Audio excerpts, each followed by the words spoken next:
做社光合院。哇，非常行为艺术啊！在整个一个院子里有3道可以移动的墙，这是我一般欢迎客人的标配。抛物线里边就发出这个涟漪。这个窗是专门定制改造的。哎，真的有一种在以前旧的工厂里的感觉。因为有的时候我希望洗澡，然后我希望热水在我身上停留的时间多一点，所以我专门为他定制了一个纯属私人拥有的一个小画廊。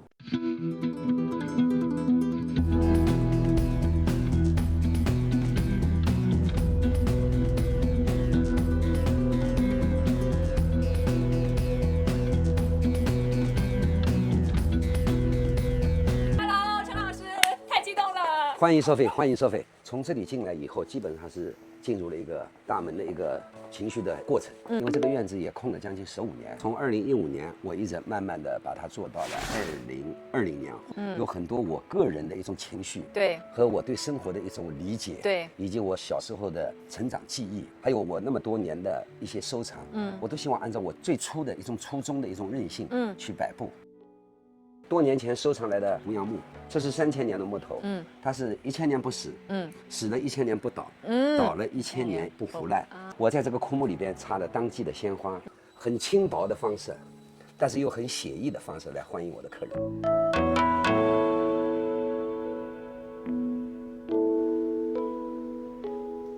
这个地面也是我20年前收藏的，在安徽的歙县 OK 有一种石头叫歙仙青，上面雕着花卉。喜鹊是鱼，像生长在这里一样，伴随着它收藏的主人一起，每天可以相互之间进行交互的摩擦，为日常所用嘛，真正在生活当中。这个房子大概有600方左右，户外大概将近有1000多方吧。你这个算是你家的一个玄关这个位置对吧？对。哎，感觉这幅画很有生命力啊。大概是5年前吧。年轻的艺术家丁丁，拍卖的时候我有幸跟别人举牌，结果呢落到了我的手上。OK， 这张画面正好今天，那个丁丁也在。丁丁，哎 ，Hello，正好你在。Hello，叶光老师 ，Hello。玄关的正立面还有一份惊喜是在这里。哇，八音盒。哇，大家感受着，当音乐缓缓响起的时候，这里边有金鱼，而这个金鱼是通过镜面的反射，在这里。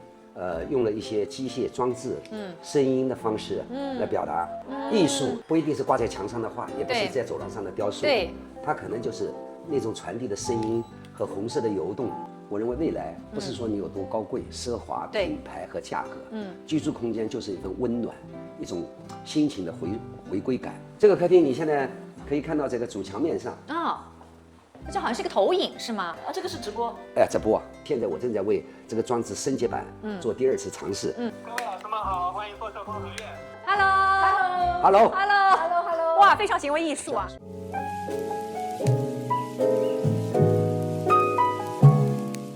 我觉得一进来就感觉整个建筑很开阔，而且就是四通八达，有一点点小迷宫的味道。我们可以看一下那个墙，哇，这里竟然还有一个这样的小机关。是，哇，真的是。这个小机关其实也是儿童的时候那种幻想。我这里还有一个，在那里还有总共在整个一个院子里有3道可以移动的墙。我认为生活中很多美学里边应该有一些意外和惊喜。这种惊喜感，这种意外的感觉，会让你打破对原有建筑的一种想象。OK， 等一下，你说到想象和意外，就在这里也有。别动，镜头别动，就在这朵墙里边。哇塞，这真的是太惊喜了。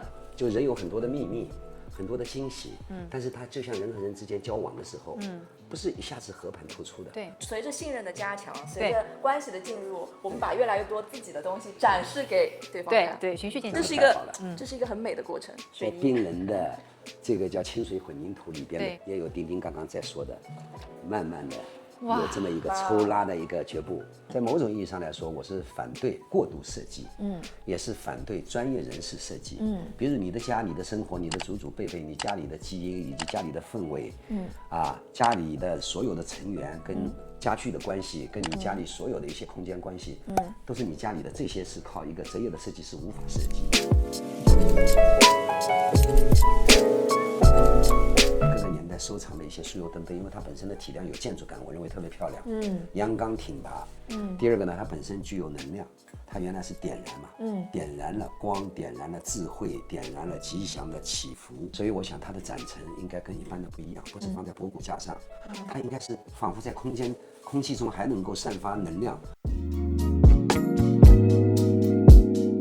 2楼连廊进来，这不就是一个2楼最大的空间？晚上会看书啊、画画，所以这是一个写字台的区域。这里呢，中间有一个可以开拉的，这里是放着电视机。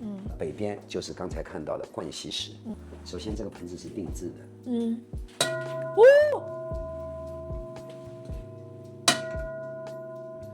专门请他们到贵州的一个非遗的一个工匠这里去加工。这个镜子的原作是在那里，就是那块镜子。这个是像那个民国时期的阿黛克风格啊，这种符号都在那里。然后就是换了一块镜面，整个一个风景，都能够不受阻碍的扑面而来。因为有的时候我希望洗澡，然后我希望热水在我身上停留的时间多一点，所以我专门为它定制了一个单独的、纯属私人拥有的一个小画廊。而这个小画廊里边可以放着各种各样的照片和图册。你看，在这里还可以拉出来。拉出来是为了定期更换。陈老师，我们现在来到了你这个地下室啊。说实话，一进来的时候真的让我很震惊，吱嘎吱嘎那种声音。声音其实也是光合院和当代空间美学的一个重要的组成部分。这也是我5年前嘛，中国美院一个毕业研究生设计的一个艺术家他做的一个装置。丁丁像不像我们江南摇啊摇，摇到外婆桥，那个滋的这个卤啊，对，摇卤声。对，我对地下室和哈利波特的阁楼一直有一种梦幻，在挖掘和寻找这种曾经的记忆。所以在这个地下室里边，你可以看到，像这个窗，对吧？这个窗是专门定制改造的，它是这样被起开的。它很奇怪。哎，真的有一种在以前旧的工厂里的感觉。在我的光合院的地下室里，还有一个秘密的一个内容，这里你能看到，整个一个地下室斑驳的、废弃的，这是地下室的场景。这个地下室在哪里呢 ？Next， 丁丁，你把这双窗拉开来。我来。哇，这像是一个考古现场。对。你看，在远处有一个电视机，我想在这里边可以放映我小时候看过的《英雄儿女》。这是一种就是观望嘛，你不一定要真的 touch 到它，你就是让它远远的留在那里，你有的时候偶尔回过头来看一看，哎，你的这个初心还在。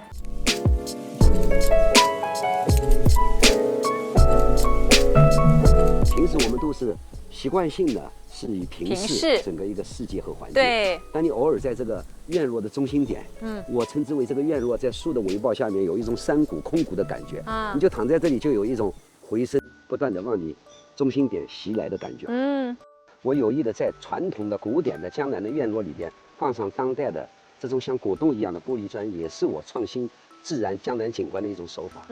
这种透明的、轻盈的，装在了一个带有历史性的沉甸甸的这样的石柱当中，这就是陈老师内心世界的童真。在意大利米兰一个大展，知道，我们都被朋友圈刷屏了。回复他啊，整个一个4000株花作为一种馈赠，他把它收下来，分给各个米兰的艺术院校。东方的这个种子的礼物的作品，分撒给来年的春天。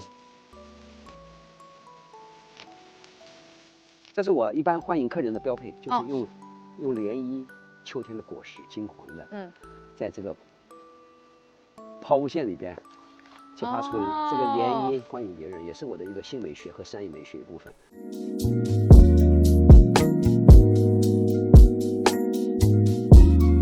今天真的是我觉得上了很丰富的一课，而且就有了好多关于设计、生活，而且还有很多哲学的灵感，我都觉得真的是比我想象中的要丰富很多。也很谢谢丁丁能够介绍我们跟陈老师认识，能够有荣幸拍到陈老师的家。那我们今天这一集到这边就结束啦，下一次再见，拜拜。